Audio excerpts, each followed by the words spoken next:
Hello my dear students. Today we are continuing with the chapter 9 और हमारा आज का टॉपिक है स्ट्रेस मैनेजमेंट। सबसे पहली चीज़ कि स्ट्रेस होता क्या है।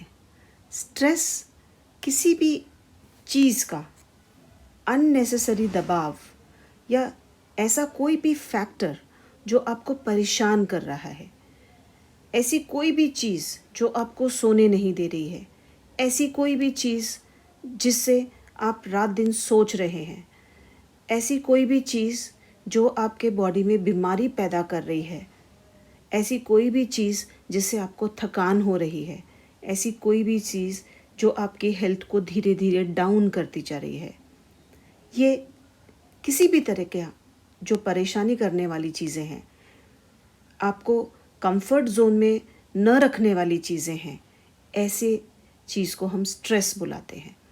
Stress any kind of uncomfort, any kind of discomfort, any kind of uneasiness that may result into problems in your body. अब ये स्ट्रेस सोशल स्ट्रेस हो सकता है, मेंटल स्ट्रेस हो सकता है, फिजिकल स्ट्रेस हो सकता है, इमोशनल स्ट्रेस हो सकता है, एजुकेशनल स्ट्रेस हो सकता है, जिससे बच्चे, स्कूल जाने वाले बच्चे, right from younger stage to adolescent period, या फिर बड़े बच्चे, हार्मोनल स्ट्रेस हो सकता है जिसमें हार्मोनल चेंजेस आते हैं एडोलेसेंट पीरियड में, जिसकी वजह से स्ट्रेस बढ़ता है, बॉडी को संभाल नहीं पाते हैं, या फिर कोई एडिक्शन हो जाता है इस पीरियड में, और इस एडिक्शन की वजह से स्ट्रेस आता है कि अब दुनिया को कैसे फेस किया जाए। किसी भी तरह का स्ट्रेस हो, we have to learn to manage this stress, because अगर आप स्ट्रेस को मैनेज नहीं कर पाएंगे तो डेफिनेटली आपका रहना इस दुनिया में, इस समाज में बहुत मुश्किल हो जाएगा। खुद के लिए बहुत मुश्किलें खड़ी कर लेंगे आप। हो सकता है आपका मेंटल ब्रेकडाउन हो जाए या फिज़िकल ब्रेकडाउन हो जाए, जिसकी वजह से आपको किसी बड़ी बीमारी हो जाए या आपको कोई बड़ी बीमारी फेस करनी पड़ जाए। तो ये बहुत ज़रूरी है कि आप इस स्ट्रेस को मैनेज करना सीखें। स्ट्रेस मैनेजमेंट कैसे किया जाता है?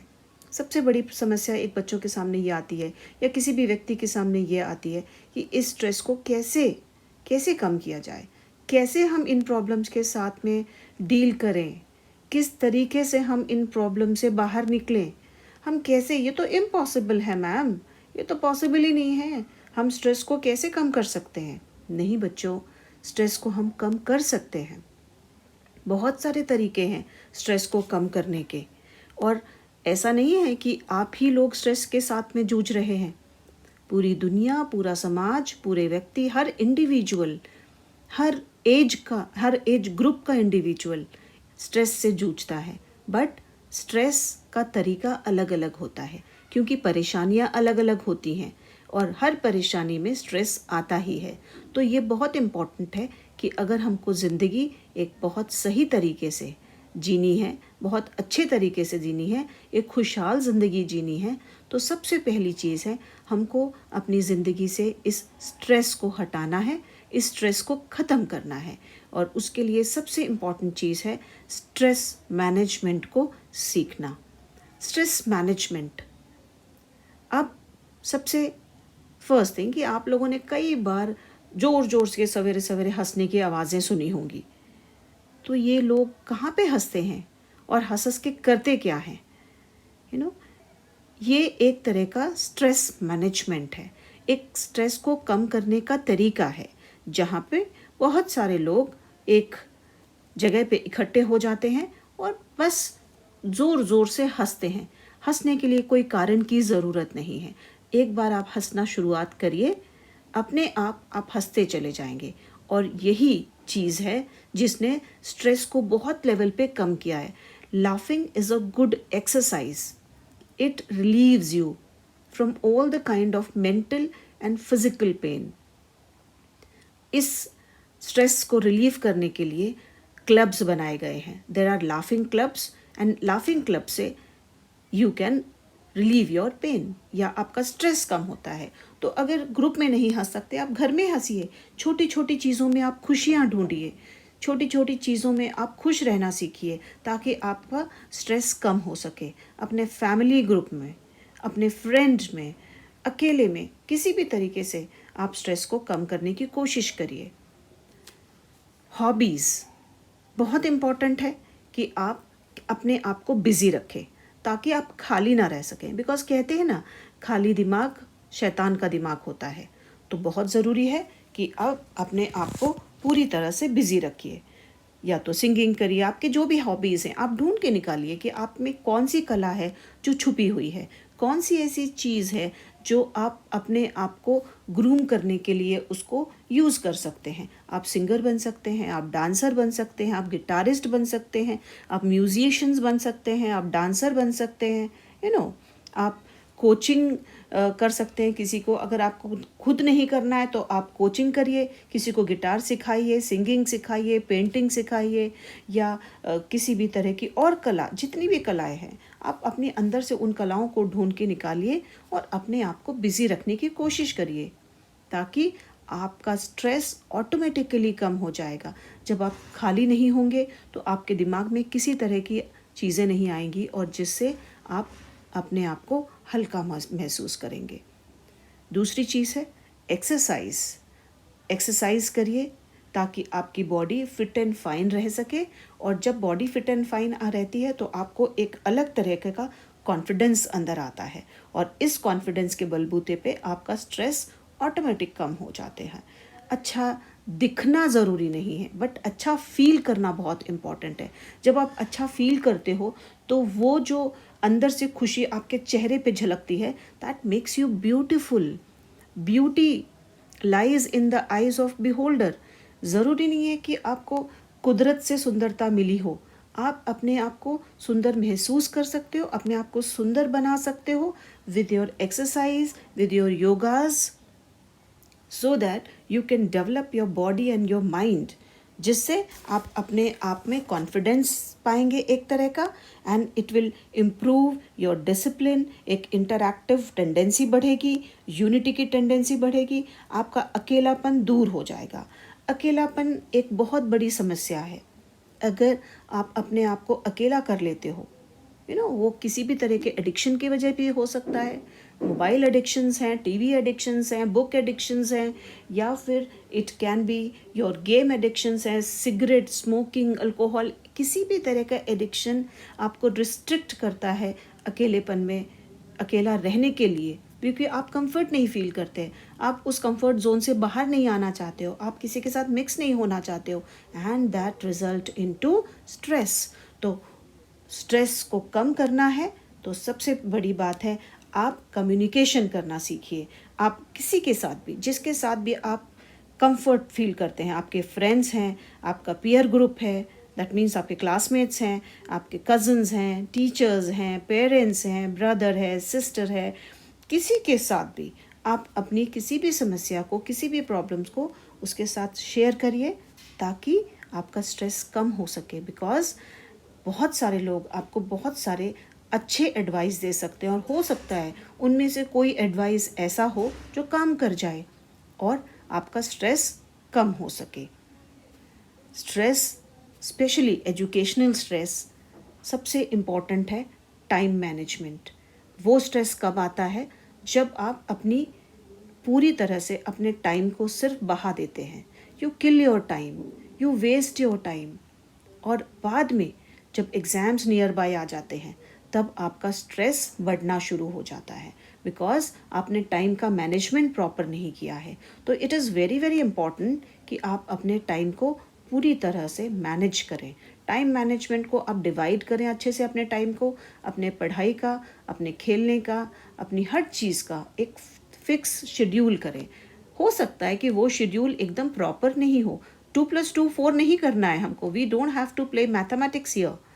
हमको यहाँ पे मैथमेटिक्स के गेम्स नहीं खेलने हैं कि भाई इस घंटे में इतना होगा, इस घंटे में उतना, बट एक रफ कैलकुलेशंस के हिसाब से आप अपने टाइम को थोड़ा सा मैनेज आउट करिए ताकि आपका स्ट्रेस कम हो सके। आपकी अगर प्रिपरेशन प्रॉपर होगी तो स्ट्रेस कम होगा आपका। लेकिन आप सिर्फ प्लानिंग ही करते रह जाएंगे तो कोई फ़ायदा नहीं है। आपने नोटबुक में बहुत बढ़िया तरह से अपना टाइम मैनेजमेंट किया है कि भाई मैं यहाँ पे ये करूँगा, 2 से 3 ये करूँगा, 4 से 3 ये करूँगा, 5 से 6 ये करूँगा, लेकिन आप एक्चुअल में प्रैक्टिस में कुछ नहीं कर रहे हैं। You are not executing it. अगर आप अपने प्लान्स को एक्सिक्यूट नहीं करेंगे प्रॉपर मैनर में, तो स्ट्रेस वहीं का वहीं रहेगा, आपका स्ट्रेस कम नहीं होगा। So it is very important to plan out properly and execute the planning in a very proper manner so that you can reduce your stress. Already मैंने कहा yogasanas, प्राणायाम्स, these are very very good, लेकिन ये सब करने के लिए चाहे वो प्लानिंग हो, योगासन्स हो, एक्सरसाइज हो, हॉबीज़ हो, इन सब को करने के लिए एक डिसिप्लिन की ज़रूरत होती है, एक बैलेंस्ड एंड गुड फूड की ज़रूरत होती है, मेडिटेशन की ज़रूरत होती है। जब तक आप ये सब चीज़ें नहीं करेंगे तब तक it's very difficult to manage our stress. Students के लिए बहुत इम्पॉर्टेंट है योगास, एक्सरसाइज, मेडिटेशन करना, बिकॉज ये आपके कंसंट्रेशन को इम्प्रूव करता है and also it keeps you happy, it keeps you healthy, it keeps your mind fresh. आपको नींद नहीं आती है उससे आप ज़्यादा सोते नहीं हो, तो फिर आप फ्रेश रहते हो, आपको पढ़ाई में ज़्यादा मन लगता है। तो it is very good to do all these activities to make you socially strong and to give an ideal personality. हम सभी को स्ट्रेस मैनेज करना आना चाहिए and there are so many means and ways to manage the stress. I have already discussed, कितने सारे मैंने stress management के तरीके आपके साथ में डिस्कस किए, लेकिन इसके बावजूद भी अगर स्ट्रेस मैनेज नहीं हो पा रहा है ड्यू टू सर्टन रीजंस, जैसे अगर ये स्ट्रेस धीरे धीरे it has resulted into many serious problems like depression है, फ्रस्ट्रेशन है, तो फिर हमें ज़रूरत पड़ती है एक प्रॉपर मेडिकल एडवाइस की which is going to relieve us from the depressions and frustrations. और ये मेडिकल एडवाइस हमको एक डॉक्टर दे सकता है, एक साइकेट्रिस्ट दे सकता है, एक फिजियोथेरेपिस्ट दे सकता है, एक काउंसलर दे सकता है, और इसके बावजूद भी अगर हमें कोई तरीका नहीं मिल रहा है, we are not comfortable, we don't want to talk to the doctor, we don't want to go to the counsellors, we don't want a physiotherapist और अ साइकोथेरेपिस्ट, फिर इट इज़ इम्पॉर्टेंट कि आप किसी NGO की मदद लें। NGOs भी एक हेल्पिंग हैंड प्रोवाइड करते हैं and they give information to us in many way. तो कभी भी इस डिप्रेशन और फ्रस्ट्रेशन को, इस स्ट्रेस को डिप्रेशन और फ्रस्ट्रेशन में ना बदलने दें। ये डिप्रेशन और फ्रस्ट्रेशन को हमेशा अपने अंदर ना आने दें। Get over it, cheer up and take a walk. That means आप अपने आप को आगे बढ़ने के लिए प्रोत्साहित करिए। आप उस डिप्रेशन और फ्रस्ट्रेशन में मत रहिए। Talk to somebody, trust somebody and take help of someone. अब ये जो NGOs होते हैं, ये होते क्या है? NGOs बहुत इंपॉर्टेंट हैं जिनको एडिक्शन हो जाता है और जिनका स्ट्रेस एक हायर लेवल पर पहुंच जाता है। यूनिफाइड मूवमेंट अगेंस्ट टोबैको, ये एक NGO है जो वर्क करता है टोबैको एडिक्शन को हटाने के लिए, रिलीव करने के लिए। और ये जो मूवमेंट है, it has started 45 different well known organisations के फॉर्म में, जैसे WHO है, टाटा ट्रस्ट है, एट्सेट्रा। और ये मूवमेंट इतना एक्टिव है टोबैको कंजम्पशन को, टोबैको एडिक्शन को कंट्रोल करने के लिए कि ये गाइडेंस प्रोवाइड करता है कि कैसे आप टोबैको छोड़ सकते हैं, आप कैसे नॉन एडिक्शन की तरफ जा सकते हैं। तो this is a NGO which is working against the tobacco. सलाम मुंबई फाउंडेशन एक ऐसा फाउंडेशन है, ये एक ऐसा ऑर्गेनाइजेशन है जो बहुत सारे प्रोग्राम्स स्कूल्स में रन कर रहा है, स्लम एरियाज़ में रन कर रहा है, in the field of education, sports में, आर्ट्स में, बिजनेस में। और ये ऑर्गेनाइजेशन बच्चों को एनकरेज करता है एजुकेशन लेने के लिए, अपनी हेल्थ को मेंटेन करने के लिए, अपने लाइफस्टाइल को बदलने के लिए, जो बहुत इम्पॉर्टेंट है स्लम एरियाज़ में, जहाँ पर गरीबी बहुत ज़्यादा है, अनएजुकेशन बहुत ज़्यादा है, और इन लोगों का लाइफस्टाइल ऐसा होता है कि ये बच्चे गलत आदतों के शिकार हो जाते हैं. And that is why it is very important to help these children. And Salam Mumbai Foundation is doing a great job by making the society tobacco free. ये urban areas में, rural areas में work कर रहा है. And you can see this foundation or this organization is empowered the children living in the slum area in the field of education, sports, arts and business. Implemented in 200 schools in Mumbai and 14,000 schools in Maharashtra. Encouraging the children